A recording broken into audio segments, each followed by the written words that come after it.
São diversos conselhos que o apóstolo Paulo dá aqui aos crentes em Tessalônica. Depois dele mostrar, aconselhar os crentes que, por sua vez, tiveram os seus entes partindo para a eternidade, e ficou aquela indagação entre eles: como seria, como vai ser, o que é que aconteceria após a morte, uma vez que Jesus prometeu que voltaria e eles haviam partido, mas eles não voltaram. Jesus não voltou, aliás. Então o apóstolo explica, com base teológica, com base bíblica, que aqueles que morreram em Cristo, eles ressuscitarão no dia da vinda do Senhor. Mas aqueles que estiverem vivos, eles vão ter o seu corpo transformados. E aí Jesus usa Paulo para tranquilizar esses crentes, que eles estavam inquietos, incomodados, porque ali haviam falecido, partido para a eternidade, para o paraíso, crentes da família, ou conhecidos, ou que faziam parte da membresia da igreja, e eles ficaram: olha, Jesus não voltou ainda. E aí Paulo dá essas instruções, e no meio dessas instruções, já no finalzinho dessa carta, aí ele traz esses conselhos, esses diversos essas diversas admoestações. E a primeira aqui, no versículo 12, ele diz assim: rogamos-vos que reconheçais os que trabalham entre vós, os que presidem. E aqui está se falando de reconhecer com honrarias, com respeito.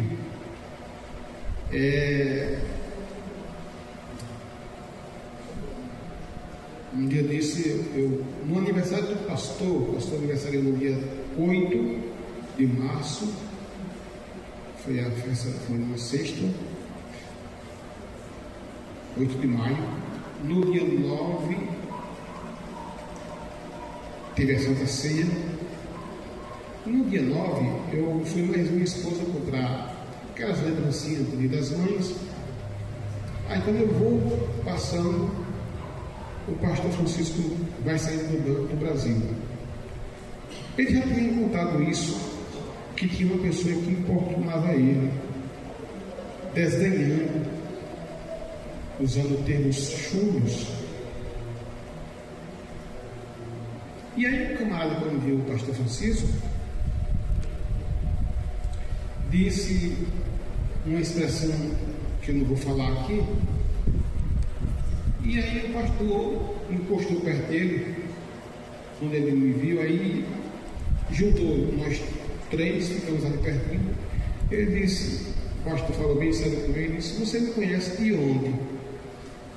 Onde foi que eu dei essa intimidade para você falar comigo dessa forma?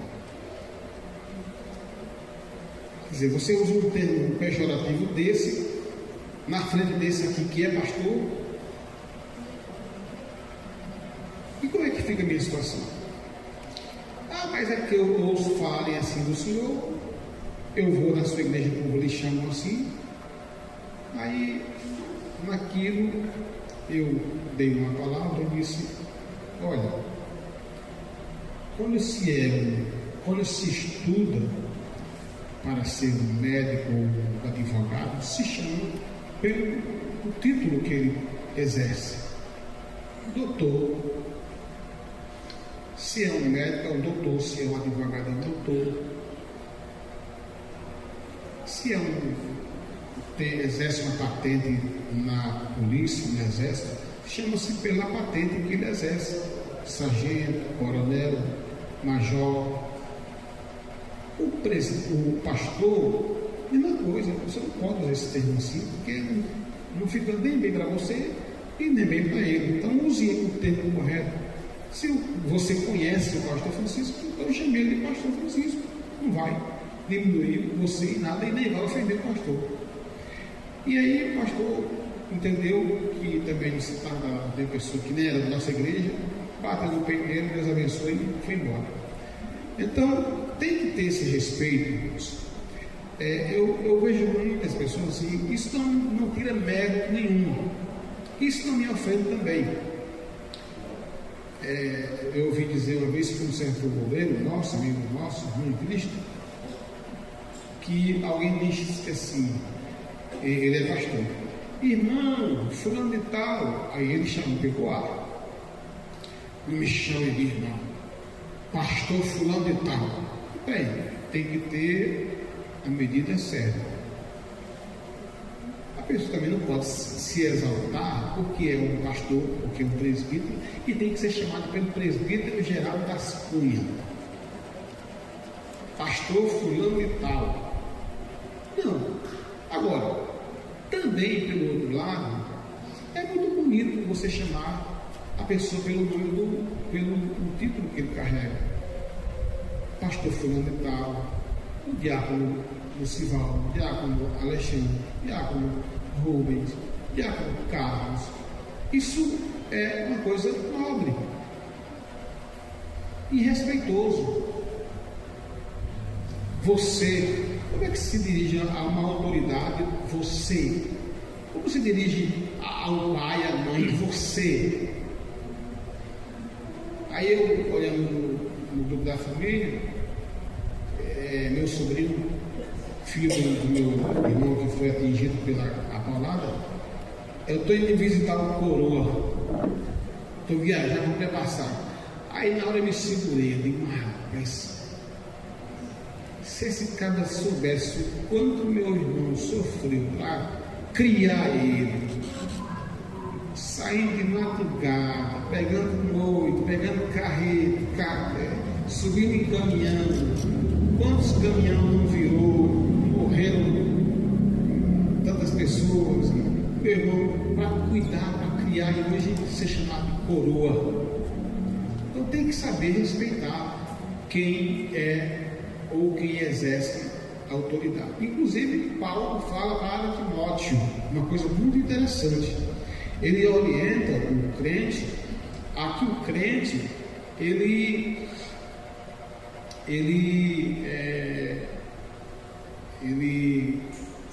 por sua vez, ele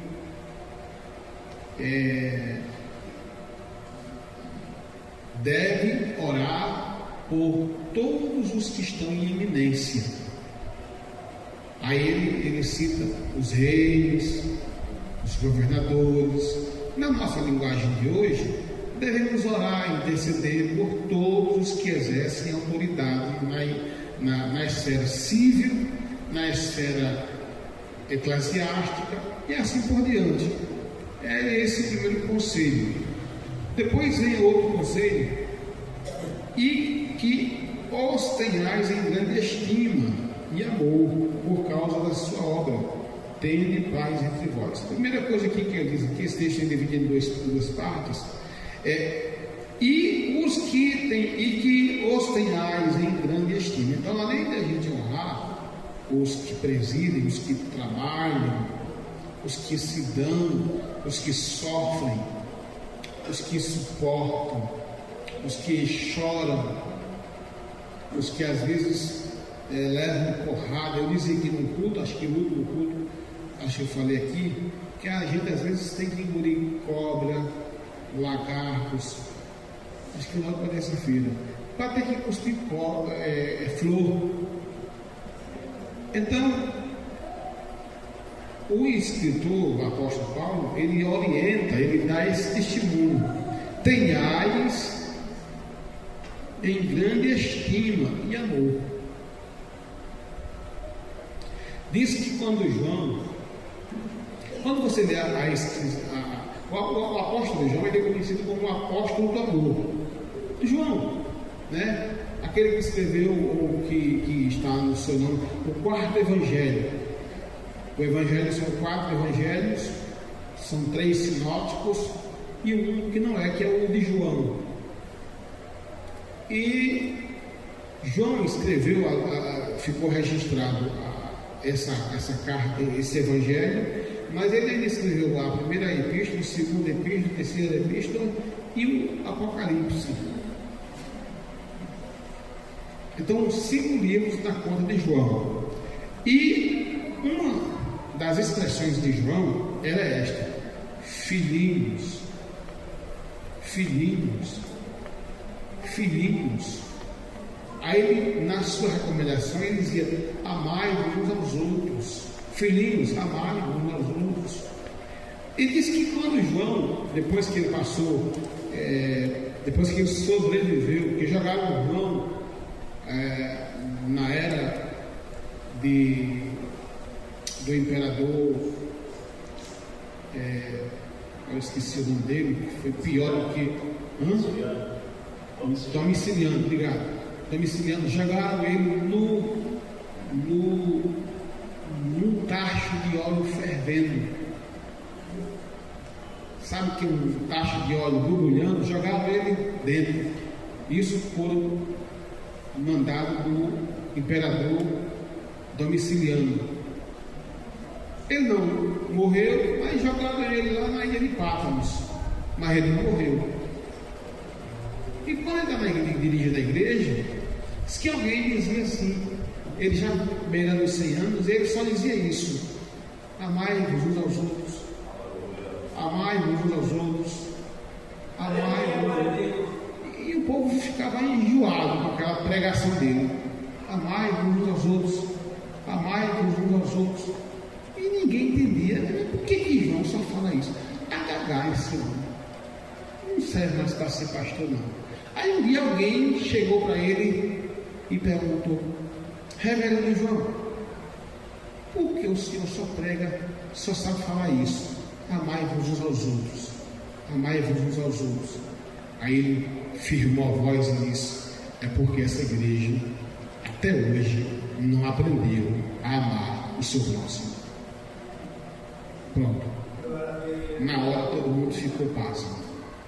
Na hora em que essa igreja começar a amar, a suportar, a deixar de caluniar, a deixar de malograr, essa igreja ela vai só crescer. Porque, irmão, não adianta chegar alguém aqui e sapatear, e profetizar, e falar um monte de coisa, e profetizar bênção, e não sei o que mais lá, se não resolver essas coisas.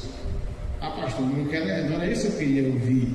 Eu queria ouvir uma palavra diferente, mas nós temos que ouvir o que Deus tem para nós e não o que nós queremos ouvir. Então vamos lá. Aí ele diz na outra parte: tende paz entre vós. Tende paz entre vós. Aqui é um conselho de Paulo. É um conselho que nós vamos refletir, vamos vendo refletido no conselho que o apóstolo, o escritor aos Hebreus, diz em Hebreus 12, versículo 14: tende paz com todos. Segui a paz com todos. Vamos falar bem forte em nome de Jesus? 1, 2, 3. Segui a paz com todos. Agora continue. E a santificação, sem a qual ninguém verá a Deus. Irmãos, permita-me falar essa verdade que é cruenta, que dói e que machuca. Mas naquele dia, no dia do Senhor, muita surpresa vai acontecer.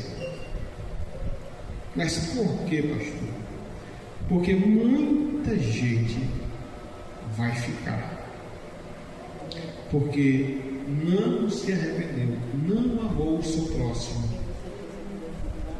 Cumprir-se-á a palavra de Cristo: Senhor, em teu nome profetizamos, Em teu nome nós expulsamos demônios. Jesus disse: apartai-vos de mim, eu não vos conheço, vós que praticais a iniquidade. Como é que tem crente que não vem para a igreja porque tem raiva, porque está com ódio, está com o coração amargurado? E se Jesus voltasse agora? Eu perguntei isso aqui a Deus. Irmãos, todo dia, toda hora, nesse momento que eu estou falando, tem gente morrendo. Nesse exato momento, tem gente descendo a sepultura. Muitos sem Deus, sem Pai, sem salvação. E às vezes, sabe por quê? E crentes também. Crente também. A Bíblia diz assim: Moisés, meu servo, morreu. Aí a gente quer amenizar a coisa, passou para o Senhor. Morreu, porque ele disse: morreu. O crente morre. E aí está o grande perigo. A Bíblia diz: seguir a paz com todos. É muito difícil. Olha, irmãos, não precisa você comer o mesmo prato, não precisa você frequentar diretamente a casa do seu irmão. A Bíblia até adverte: não seja frequente na casa do seu irmão. Mas não precisa ser inimigo, não precisa olhar para o outro como um rival, não precisa olhar para o outro como um inimigo, não, porque nós somos um povo que aceitamos Jesus para, primeiro, morar no céu, e como consequência disso, ser liberto da nossa própria natureza terrena, da nossa vil maneira de viver. E hoje somos salvos, somos crentes, lavados, remidos no sangue de nosso Senhor Jesus Cristo. No 14 ele diz: rogamos também, irmãos, que admoestais os desordeiros. A palavra de admoestar aqui, ela vem da palavra, ela vem da origem da palavra paracleto, que dá origem à palavra consolação, amigo, advogado, que dá origem à palavra consolador. Então, olha aqui o que o texto diz: rogamo-vos também, irmãos, que admoestais os desordeiros. Não é porque alguém tem uma fama assim, ou assada, que agora a gente vai jogar, escorraçar para fora. Não. Mas a Bíblia diz: consoleis. A primeira diz: rogamos, irmãos, que admoestais os desordeiros. O que é admoestar? É aconselhar, é conversar. Ninguém aqui pode escorraçar ninguém. A gente tem que acolher. Aí o conselho seguinte é: consoleis os de pouco ânimo. Irmãos, nós estamos vivendo, ainda há pouco eu fui informado de uma situação, eu não vou falar aqui o caso, mas nós vamos estar orando.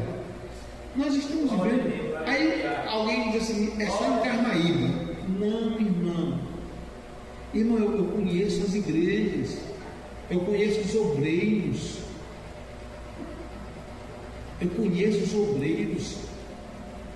e é geral. Eu não sei se é Jesus que está às portas, mas há um desconsolo, um descontentamento. Mas a Bíblia está dizendo para nós: consoleis os de pouco ânimo. Os de pouco ânimo. Tem os de pouco ânimo e tem aqueles que não têm ânimo nenhum. Ou seja, tem pessoas que às vezes está passando por um momento difícil, desanima. Porque, irmão, ninguém aqui é de ferro não. Levanta aí a mão, quem é o super-homem aqui? Levanta aí quem é a Mulher Maravilha, a super crente. Não existe, irmão.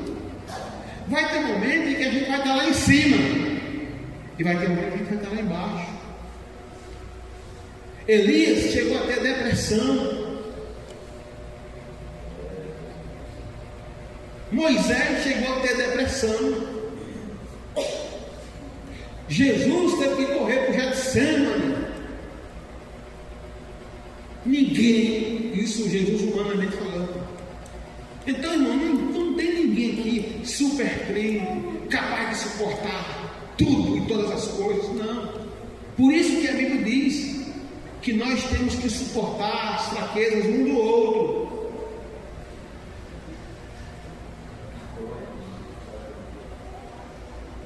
Aí diz aqui mais, de pouco ânimo.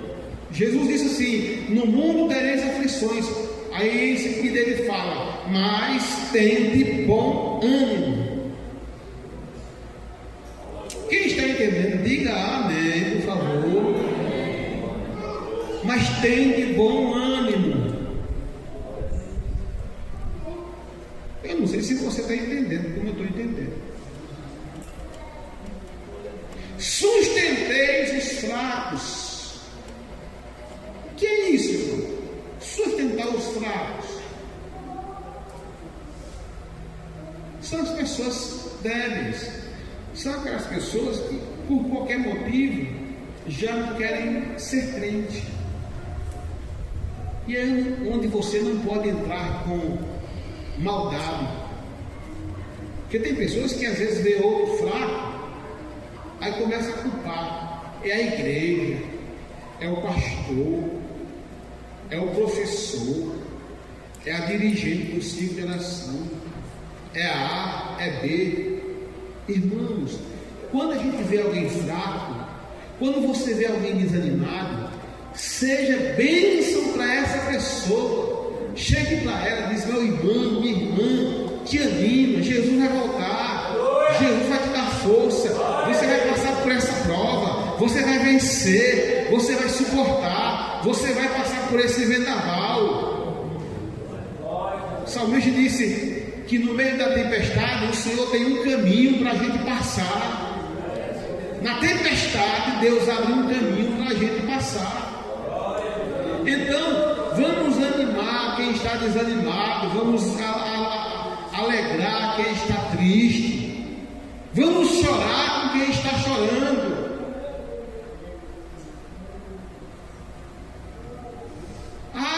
Porque fulano e tal, irmão, todo mundo está sujeito. Eu passei por uma aflição, meu irmão quase morre. 15 pontos. Por um pouco não atinge a área cerebral. Seria algo comprometedor. Só Deus sabe a aflição quando eu saí desempestado para o trauma. Então, irmãos, não é fácil não. Todo mundo passa por aflição. E é onde a gente encontra os verdadeiros, aqueles que realmente chegam juntos. Claro que nem todo mundo vai poder estar ali presente, mas estão em oração. Eu soube que aqui foi feito um clamor, mas quando eu cheguei lá, já estava. Logo em seguida chegou o Diácono Alexandre, chegou o irmão Valmir, chegou o Paulo Sérgio, pedi a oração do pastor Francisco, pedi a oração lá em Mãe de Sola, pedi a oração, todo mundo foi campo, todo mundo foi igreja, fui pedir oração, e Deus deu livramento ao meu irmão. Então nós temos que entender esse negócio, sustentar os fracos, sejais pacientes para com todos. Tem pessoas que não têm paciência, qualquer coisa já está entregando carro. E tem outros que ficam ali, encegueirados. Irmão, a Bíblia diz: tudo que te vier a mão para fazer, faz conforme as tuas forças.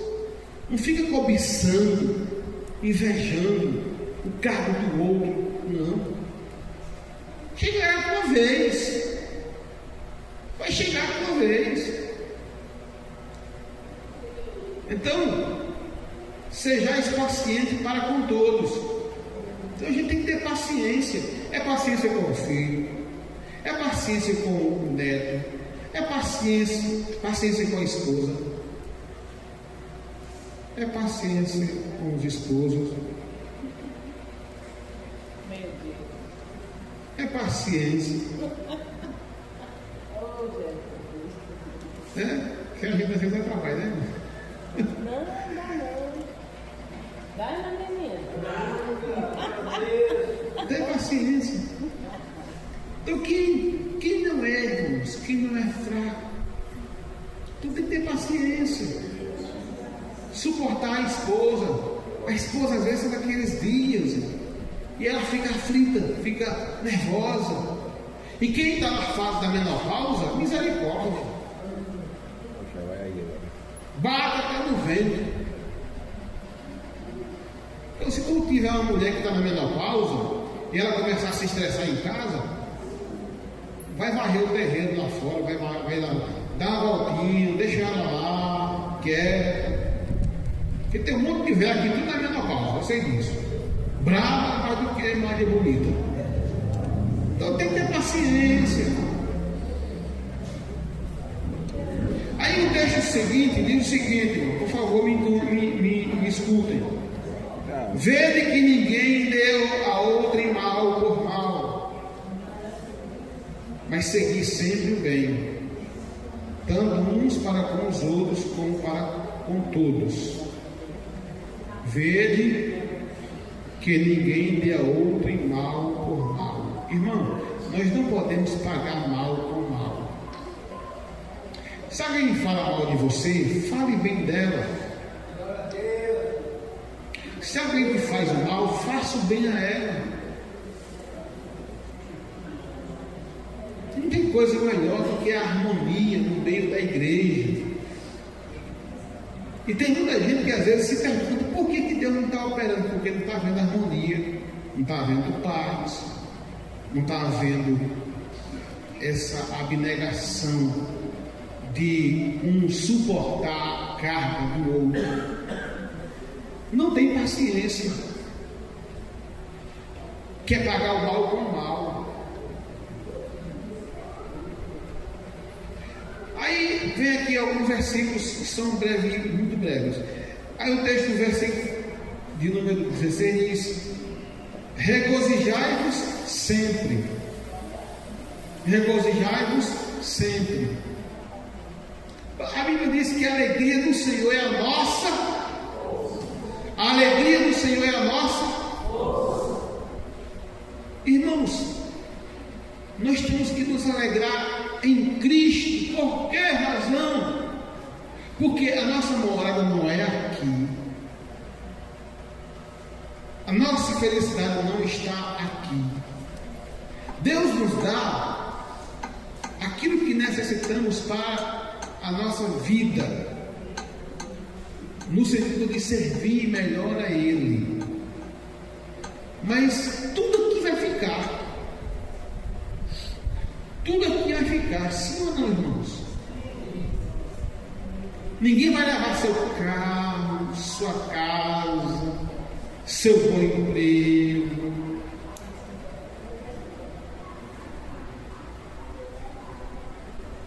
Quando a morte chega para levar não quer saber se é empresário, um ricão. Simbora, chegou o dia.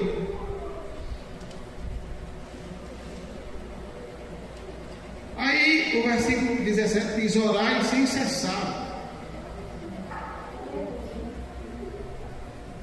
Marco Nascimento, acho que é Marco Nascimento dizia, já cantava, né? Que é vitória. Que é vitória.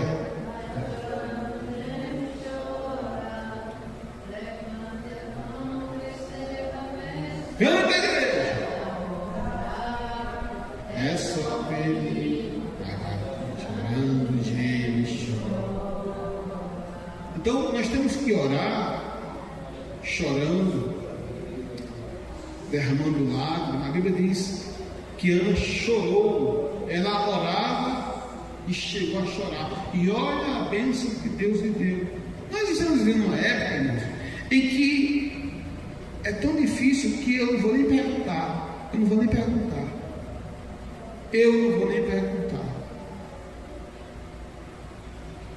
Quem tem lenço aí?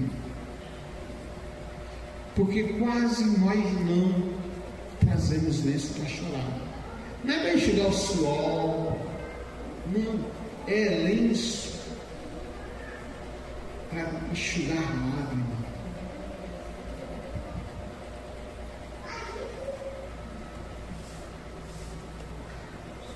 Em seguida, o texto continua dizendo: em tudo dai graça, porque esta é a vontade de Deus em Cristo Jesus para convosco. Crente às vezes tem que entender, irmãos. Passamos por provas? Passamos. Passamos por luta? Passamos. Passamos por dificuldades? Passamos. Passamos por adversidades? Passamos. Enfermidades? Passamos. Mas a Bíblia está nos dizendo algo muito interessante: em tudo dai graças. Em tudo dai graças, porque esta é a vontade de Deus. A Bíblia diz: rogo-vos, pois, irmãos, pela compaixão de Deus, que apresenteis o vosso corpo em sacrifício vivo, santo e agradável a Deus, que é o vosso culto racional. E não vos conformeis com este século, mas, olha para cá, transformai-vos pela renovação da vossa mente.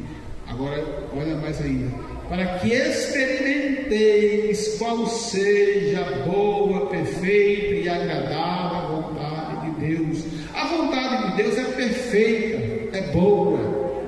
Por mais dificuldade que tu e eu enfrentemos, mas a vontade de Deus é perfeita. E Deus não perde o controle de nada. Às vezes, irmão, olha para cá, você não entende. Às vezes a gente pensa que Deus complica, e às vezes Deus complica e descomplica, mas depois Deus explica por que complicou. Ele complica e depois descomplica, depois explica por que complicou. Agora vai entender por que nós passamos por tanta coisa, tanto isso, tudo aquilo? É porque Deus sabe todas as coisas. Você e eu não sabemos porque passamos pelo vale da sombra da morte, porque nós passamos por tanta dificuldade. Muitas das vezes é para aprimorar a nossa fé, aumentar a nossa fé, mas também é para a gente dizer glória a Deus, graças a Deus, glória a Jesus. É prova, glória a Deus. É luta, glória a Deus. De repente, notícias aterradoras vêm sobre a vida de Jó. Aconteceu isso, teus filhos morreram, e não sei o que mais lá. Jó vai caindo em um mar de desespero, mas ele levanta a cabeça e diz: eu sei que o meu Redentor vive. Eu sei que um dia ele vai levantar-se sobre a terra. O Senhor deu, o Senhor tomou. Aí veio o ápice: bendito seja o nome do Senhor. Bendito seja o nome do Senhor. Irmão, bendito seja o nome do Senhor. Ele tinha tudo para dizer: está tudo acabado, perdi tudo, não sei o que mais lá. Mas o texto está dizendo, irmãos, que quando o diabo pensou que ele ia murmurar, ele deu graças. Ele deu graças a Deus. Aleluia! Ele deu graças a Deus. E você também pode dar graças a Deus. Está na prova, dê glória a Deus. Está passando por um problema sério, dê glória a Deus. A Bíblia diz, eu amo essa passagem, Romanos capítulo 4, 17 e 20, 18, 19 e 20, por ali, tem uma expressão maravilhosíssima. Eu amo aquela passagem. A Bíblia diz que Deus chama a existência as coisas que não são como se fossem. Aleluia. E depois ele diz assim, lá pelo versículo 20, que Abraão foi fortificado na fé, dando glória a Deus. Porque Deus fez a ele uma promessa que ele seria pai de uma grande nação. Ele já estava beirando os 100 anos e não era pai. É como se eu penso é conjectura de pregador. É pensamento meu. Eu imagino que o diabo disse: o Abraão, esquece, tu nunca vai ser pai. Deus mentiu para tu. Tá vendo que tu nunca vai ser pai? Olha a tua idade, tu já está velho. Sara, estende agora velha, só pelanca, não tem mais condição não. Abraão dizia: glória a Deus. Glória, a promessa que ele fez foi ele: glória a Deus, glória a Deus, glória a Deus, glória a Deus, glória a Deus. Você não vai ser o pai não, glória a Deus. Irmão, quando o diabo usar alguém para te tirar do sério, você vai fazer o seguinte: glória a Deus, glória a Deus, glória a Deus, glória a Deus. Sufoca os ouvidos do capeta com glória a Deus. Deixa o diabo surdo com glória a Deus, aleluia. Que o diabo, se tem uma coisa que o diabo não gosta, é ver o crente na prova dando glória a Deus. Será que você pode, no meio da sua angústia, dizer glória a Deus? Abraão estava na prova, mas ele dizia glória a Deus. E a Bíblia diz que ele foi fortificado na fé, dando glória a Deus. Dando glória a Deus. Quem pode por pelo menos alguns instantes dizer glória a Deus numa só voz? Quem pode dizer glória a Deus, glória a Deus, glória a Deus? Estou na prova, mas glória a Deus. Estou desempregado, mas glória a Deus. Estou passando por lutas, mas glória a Deus, glória a Deus. Por que glória a Deus? Porque Ele é Deus de providência e de provisão. Glória a Deus. E para concluir, irmãos, 2 versículos. Não extingais o Espírito. Deixa o Espírito falar contigo. E nem desprezais as profecias. E não é só as profecias que o Espírito inspira, mas as profecias da palavra de Deus. Não despreze o que foi aqui ensinado, não.